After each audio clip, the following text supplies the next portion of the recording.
Hello and welcome to yet another festive edition of Trendz Travel. As usual, I'm your host, Eloise Scoble, and today we find ourselves on the sand deck right here in Sandton City. Now we are a mere 10 days away from Christmas and a very short 16 days away from a brand new year. While speaking of brand new things, a stunning new restaurant has opened and Nadia was there to taste its food and to try out its cocktails. Summertime is perfect for dining out. The rise in temperature is all the reason why we all just want to let our hair down and be out and about experiencing nature and enjoying the breeze. As usual, we at Trendz Travel make it our mission to find the best spots for you. As much as quick eats are appealing and popular these days, some of us with a sophisticated palate still like to dress up and sit down for some fine dining. Situated next to a beautiful lake is the Gratitude restaurant, which is perfect just for that. A young chef, quick on his feet, has a great time playing in the kitchen. From that, we just add a bit of oil to it to make sure it doesn't stick. I prepared you 2 starters and 2 mains. The starters are a lumi salad with fresh oranges, mint, toasted walnuts. It's really just you'll see when you taste it, you feel good after eating it, which is what this place is all about. You want to eat the food and you want to feel good after it. It's celebrating life. Food is life. So, and then the second starter is a slow roasted pork belly with a fennel salad and fennel puree. And then the mains is a seafood pasta, which has become a favorite here. The people love it. And then we also did a teriyaki glazed salmon with couscous with some fresh vegetables in between there. Take us through the journey. How is the journey starting? Like, what gave you the idea? Yeah. Sure. I'm a passionate woman. I like to mingle between or among people. So I like food, I like cooking, I like just eating. So when I'm going to a restaurant, like before with my husband, we'll order something. And then if I like it, I will just look at it. When I go home, I just want to prepare that to check if it will be like the restaurant. So we brainstormed all the names, okay. And we said, which is well of gratitude.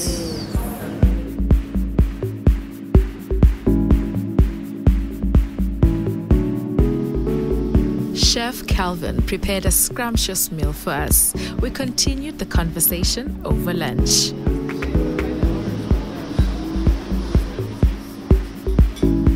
Has it always been a dream of yours to open a restaurant? At first, I wanted a business. Okay. Because we have that seed from home. Okay. From the villages where you make a magwinya. You go and sell at school. You make a quota and put it in these big bags and you go and sell at school. So I was doing that. It's something that we wanted to do. I said, now I don't have anything to do. The kids are old. Yeah. We have to occupy ourselves with something. So I said, let's try our own restaurant. Nobody should beg us. We will do it our own. We'll fumble along the way. But fortunately for me, I have a background. I was lucky enough to own another restaurant.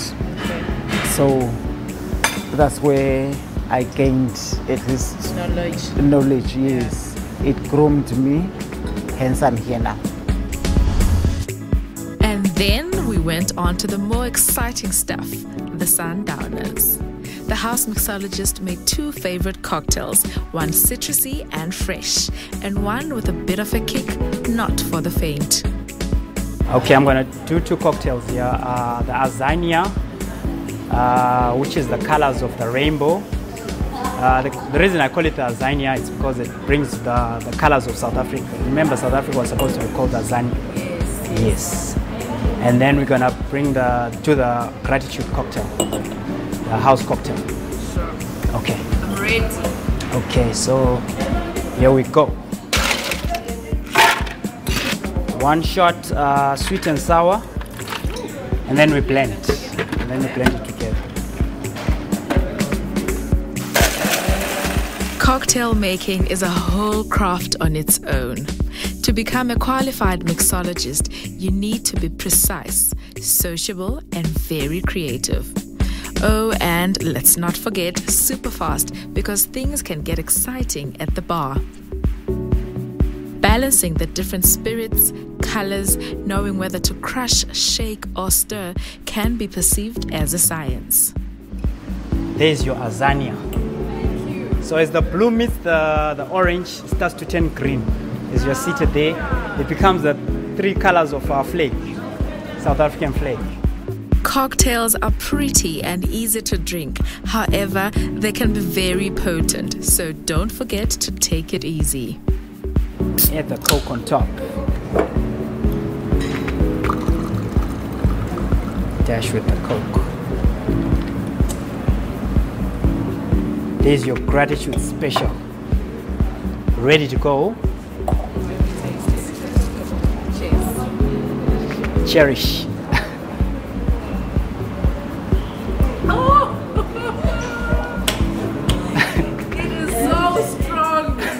Mix it up with the passion fruit. Now, Christmas is a time for giving, and we at Trendz Travel love to give, so why not check out our Twitter and Facebook page to see how you can get your hands on a pair of Nutcracker tickets.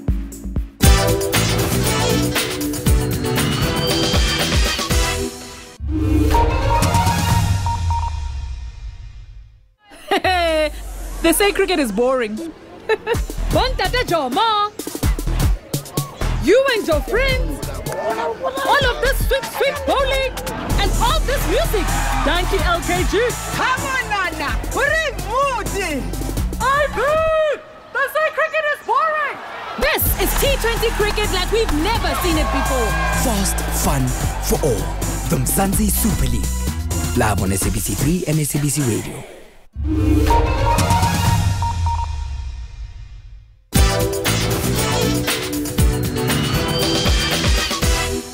Now, if you like to keep your Sundays chilled and laid back, why not check out Sunday Editions, happening the first Sunday of every month in Brampfontein at the Neighbour Goods Market. Now, this festival was set up to showcase young and upcoming talent. If you're an art lover or an up-and-coming artist struggling to find a place to showcase your work, then the Neighbour Goods Market in Brampfontein is where you'd want to be. Launching for the first time in Jersey after successful years in Cape Town, the Sunday edition, which will be a monthly affair, is a spectacle of colour, offering street fashion, visual comic art, as well as street food and a music platform for recognition. People who are young want to have fun. Obviously, everyone of every age is welcome, but we were also very much trying to create something for the people who live in Brampfontein. We're trying to make it as accessible as possible, get people to come in here, have a great time, get something to eat, buy some art, buy some fashion. Kanya, who goes by Kanya the designer, is our headline artist, who we commissioned to do his first zine and the mural. We have Ezio Folk, we have Jay and Kyle, who do Yellow Pole zine, Karabum Bang, a whole bunch of different screen printers. One of the great things as well is that it's an open call to artists. So on the day we often just have people arriving with their prints, being like, hey, where can we put it up? We don't charge anyone to exhibit. They come, they sell what they do, they have a great time, and they expose everyone to the amazing art they're making. The festival plays as a helping hand for artists who are struggling to find a place to showcase or display their work. I'm Kanya, the designer. I'm an illustrator graphic designer by trade. I specialize mostly in queer, LGBT, black focused artwork. So today I have a little zine, a little exhibition called Text, which is basically a visual play on text messages that people have sent me. It's really fun and nothing deep, just that. That I'm exhibiting is now, it's going to be part of my artist persona, Ben Savage and Go Home Pizza Boy. Ben Savage is more of a amalgamation of my artistic side. He does the more cartoony stuff, and then you have Go Home Pizza Boy, who actually makes the more realism and the more realistic things. Because the whole thing with my art is that, you know, with the machine, you have different parts that make it a whole. So that all these personas and characters within me is what makes Karabo. But how are these artists benefiting from the Sunday Edition affair? It's benefited me quite greatly. It's just putting my name out there. I'm getting to meet a lot of great other creatives, you know. And the most part of it is it's inspiring, you know, seeing other people's work.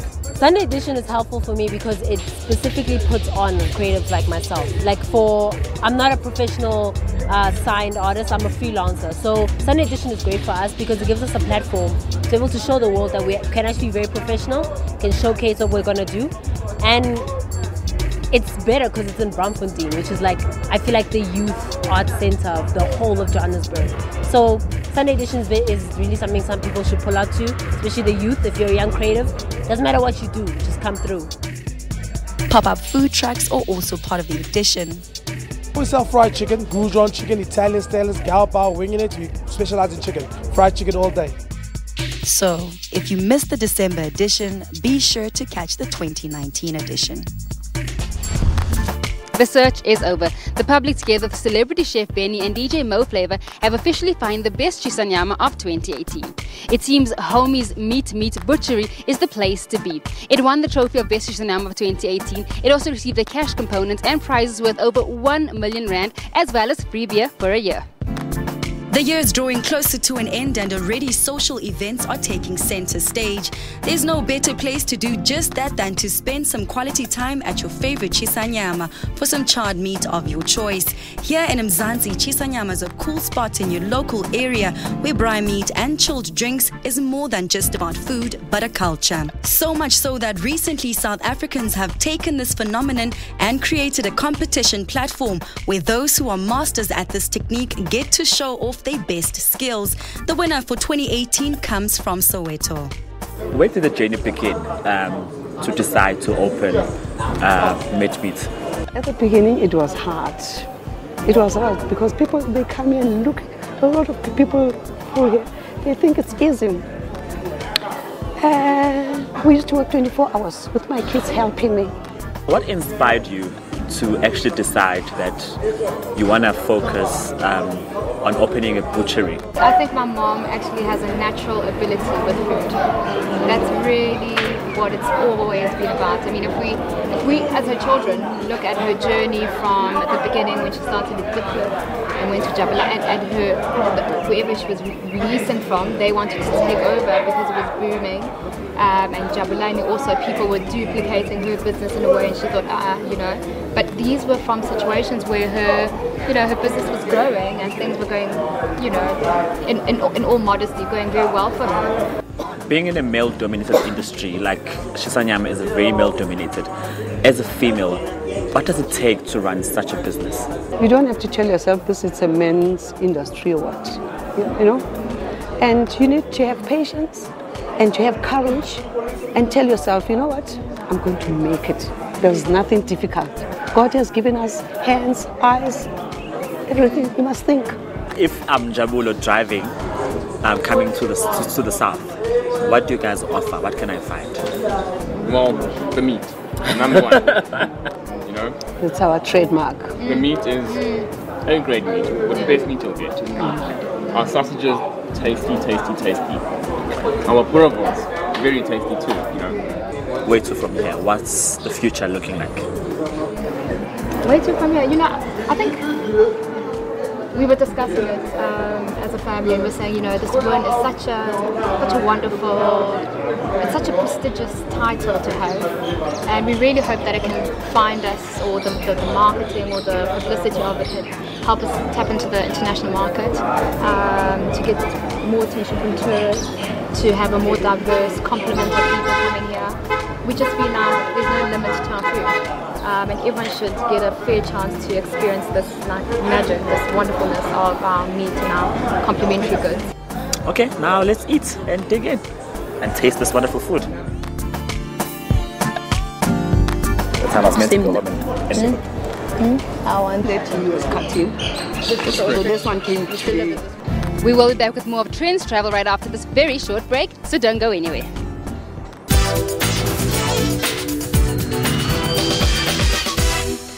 SABC is independent and impartial, and it's important that as we deliver the news, we do so without fear, without favour, without prejudice, and that we ensure that we get the multiplicity of views so that our stories and coverage is balanced. We pride ourselves on being impartial as well as independent. On the agenda, we basically break down the stories of the day, give it more substance and give it more detail. So all in all, we basically take the news agenda of the day forward. But more than that, we'll be able to reflect the stories of ordinary folk, people who are trying to make ends meet, facing the most incredibly difficult obstacles and circumstances, and that they will find that their realities are expressed on the SABC. To be a part of something like this makes me proud, and I think that to be able to report the news in a fair, just, independent and impartial way is what the public broadcaster stands for.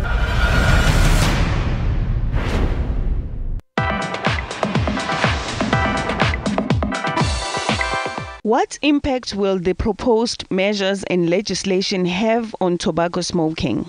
We as smokers, we think it's a good thing though.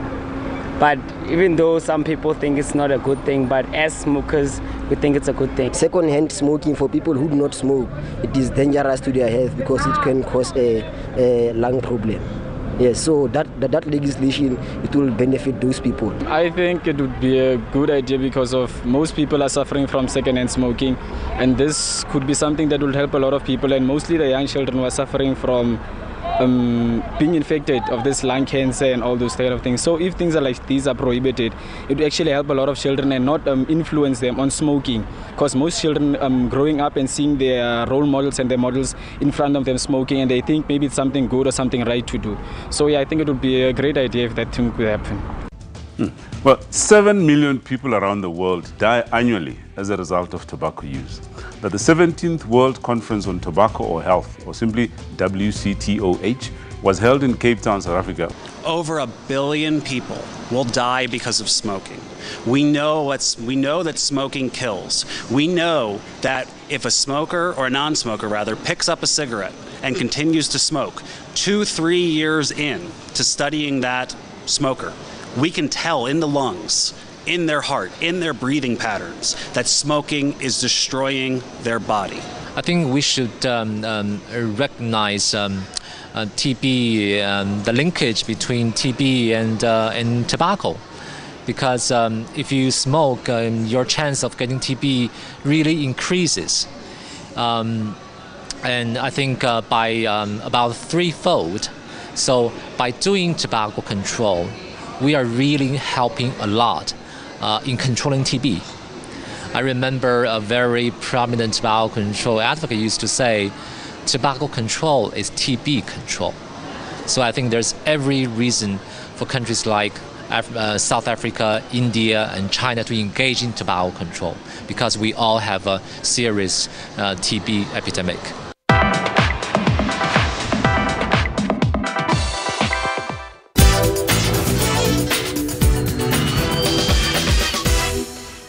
If you are a fan of all things Christmas and the Nutcrackers at the top of your list, then don't forget to check us out on Twitter and on Facebook to see how you can get your hands on a pair of tickets. Relaxing with an exceptional glass of wine from the best wine region in Italy. A carefully selected mix of white and red to satisfy any palate. Tra I vini più particolari che abbiamo portato, particular wines that we brought into Botswana, c'è chiaramente il prosecco che è it's our diamond of point of the top sales is a prosecco, che come sappiamo è ben noto in tutto il mondo, which is very popular all over the world. E una particolare terra che lo produce, che è il Veneto in and Italia. There's a specific region of Italy that produces only this type of wine, which is called Veneto. In north of Italy. And is in north of Italy. Locals came out in their numbers to support the event, and not even an African rainstorm could stop them.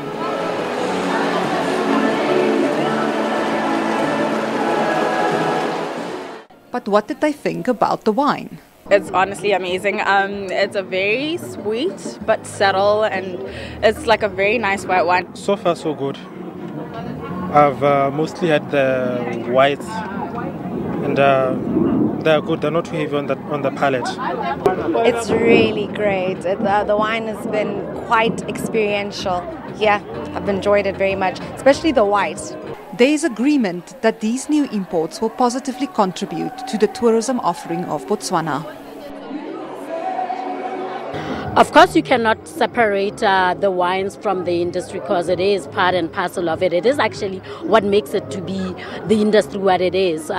You know that when you talk about hospitality, you are talking about food, and food and wine goes hand in hand. Hence, this event is very, very important for us. We do get a whole lot of traffic from all over the world. We do get groups from Italy, and I'm sure they're looking forward to something that they can actually relate to in terms of palate. We do get a nice, diverse type of traffic coming from all over the world, like I said. And locally, I think people are curious to try out new different wines from what we know we've always had.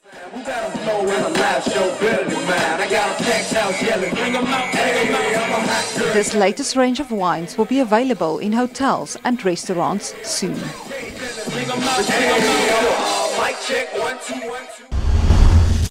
It is the most wonderful time of the year, and to prove this, the Bavarian city in Germany opened its Christmas market with a spectacular show. Das Volk, das im Finstern wandelt, sieht ein großes Licht. One of Germany's oldest and best-known Christmas markets opened its doors in the Bavarian city of Nuremberg recently. The so-called Christkindlesmarkt Market opened at 5:30 p.m. with 17-year-old Nuremberg High School student Rebecca Amon dressed as an angel reciting the traditional proclamation. Ihr Kleinen, am Beginn der Lebensfahrt. Und wer da kommt, der soll willkommen sein. On the eve of the first weekend of Advent, marking the start of the Christmas season, 180 decorated stalls invited visitors to enjoy the Christmas spirit as vendors sell traditional gifts such as wooden toys, sweets and cakes.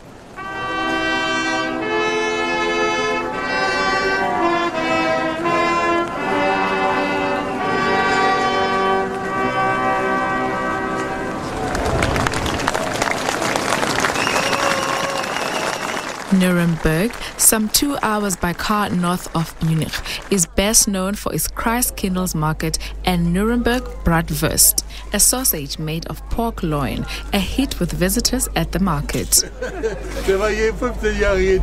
The smell of mulled wine or Glühwein and Bratwurst fill the air in the town's main square, as several thousand young and old Christmas shoppers strolled through the alley of stalls.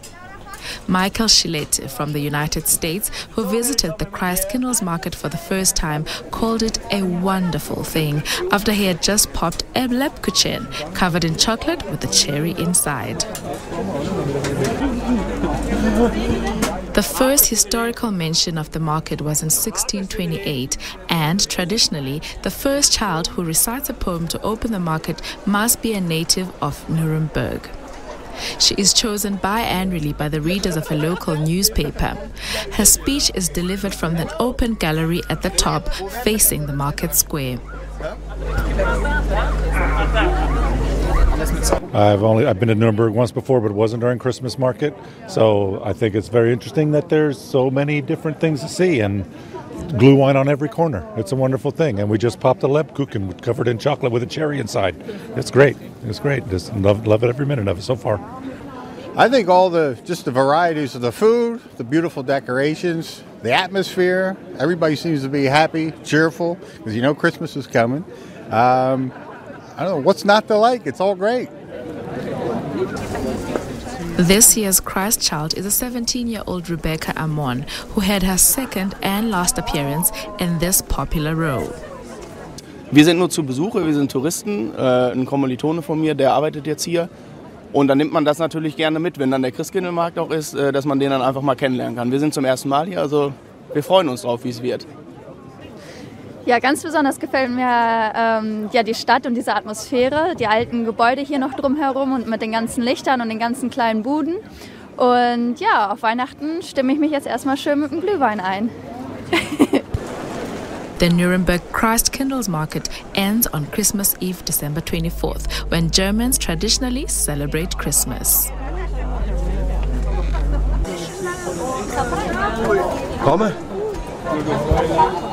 And that's all we have for you on this week's edition of Trendz Travel. Now remember, if you'd like to get your hands on those Nutcracker tickets, why not go over to our Facebook and Twitter pages. That's on Trendz on SABC using the hashtag SABC News. If you are traveling this festive season, do remember to drive safely and arrive alive.